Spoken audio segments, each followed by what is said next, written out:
Dans le prochain épisode de Demain nous appartient, Damien reçoit un colis piégé au commissariat et Samuel décide de partir seul en voyage.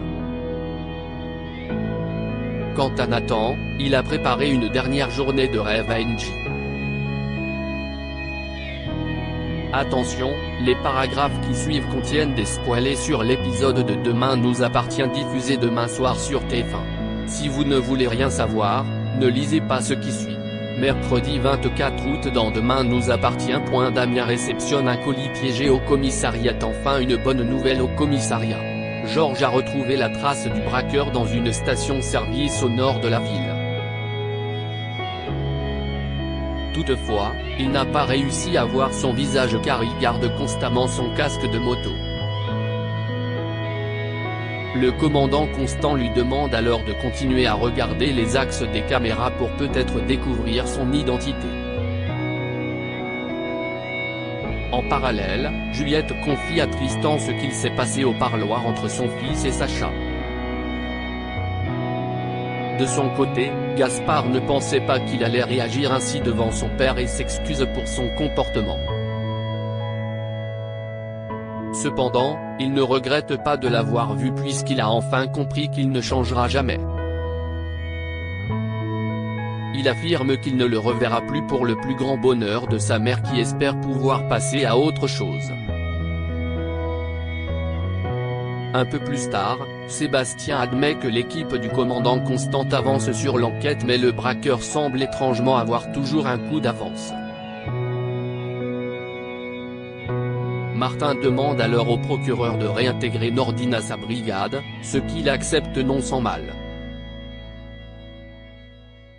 Il ne manque d'ailleurs pas de lui demander des résultats probants et ce très rapidement. Nordine est de retour au commissariat et se plonge directement dans l'enquête. De son côté, Georges a une bonne nouvelle. Il a découvert qu'une passagère a mis de l'essence juste à côté du braqueur, puis a pris une photo avec son ami.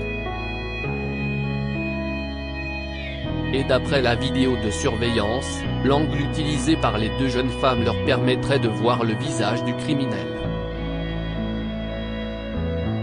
Martin demande alors à son fils de les retrouver au plus vite. Pendant ce temps en prison, la cellule de Sacha est passée au peigne fin. Et si les surveillants ne trouvent rien, le criminel sort par la suite une lame de rasoir de sa bouche. De son côté, Gaspard déambule dans le service pédiatrique de l'hôpital Saint-Clair. Et rapidement, une porte qui mène au parking et aux ambulances attire son attention mais elle est bloquée par un code. Le jeune homme est surpris par Christelle qui lui demande s'il cherche quelque chose puisque cet endroit est réservé au personnel. Gaspard prétend alors vouloir prendre un rendez-vous avec un psychologue et reçoit l'aide de l'assistante sociale. Plus tard, Nordine a retrouvé la passagère qui prenait un selfie à proximité du braqueur qui remplissait son jerrycan. La jeune femme se souvient très bien de la moto et du conducteur. Malheureusement, elle a supprimé la photo justement parce que le motard apparaissait dessus. Le policier est cependant certain qu'ils peuvent la retrouver grâce à la mémoire du téléphone. Il s'empresse de se rendre à Montpellier pour le récupérer. Coup de théâtre à la prison de Sète. Sacha a fait une tentative de suicide dans sa cellule. Il est alors transféré d'urgence à l'hôpital Saint-Clair. Au commissariat, Nordine remet le téléphone de la jeune femme à Georges qui est persuadé de pouvoir récupérer la photo. Puis, Martin leur annonce que Sacha Girard a fait une tentative de suicide et qu'il se trouve actuellement à l'hôpital. Il demande alors à son fils d'aller le surveiller et de se relayer avec un collègue. Au même moment, Damien reçoit un mystérieux colis contenant une bombe. Samuel décide de partir seul en voyager à l'hôpital. Benjamin raconte à Victoire avoir surpris Samuel dans la réserve. Il trouve que son comportement était étrange puisqu'il a prétexté chercher un cathéter alors qu'il fouillait clairement dans l'armoire à pharmacie. D'ailleurs, il n'a même pas eu le temps de la refermer avant de partir. Le médecin a donc décidé de se renseigner et il a découvert qu'il manquait un flacon d'opiacés. De son côté, la jeune femme craint que son petit ami ne soit retombé dans ses addictions. Un peu plus tard, Samuel confirme à Victoire et Renaud qu'il a pris un flacon d'opiacés pendant un moment de faiblesse. Cependant, il leur promet qu'il ne l'a pas touché. En effet, il a compris que la drogue n'allait pas l'aider à avoir des réponses à propos de sa vie ou encore de ses choix. Il leur confie finalement ne pas aller aussi bien que ce qu'il a pu prétendre jusqu'à présent et souhaite trouver des solutions pour s'en sortir.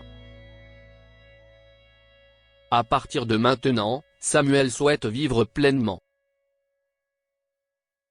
Il refuse de subir sa vie plus longtemps et pense qu'il doit enfin se confronter à lui-même.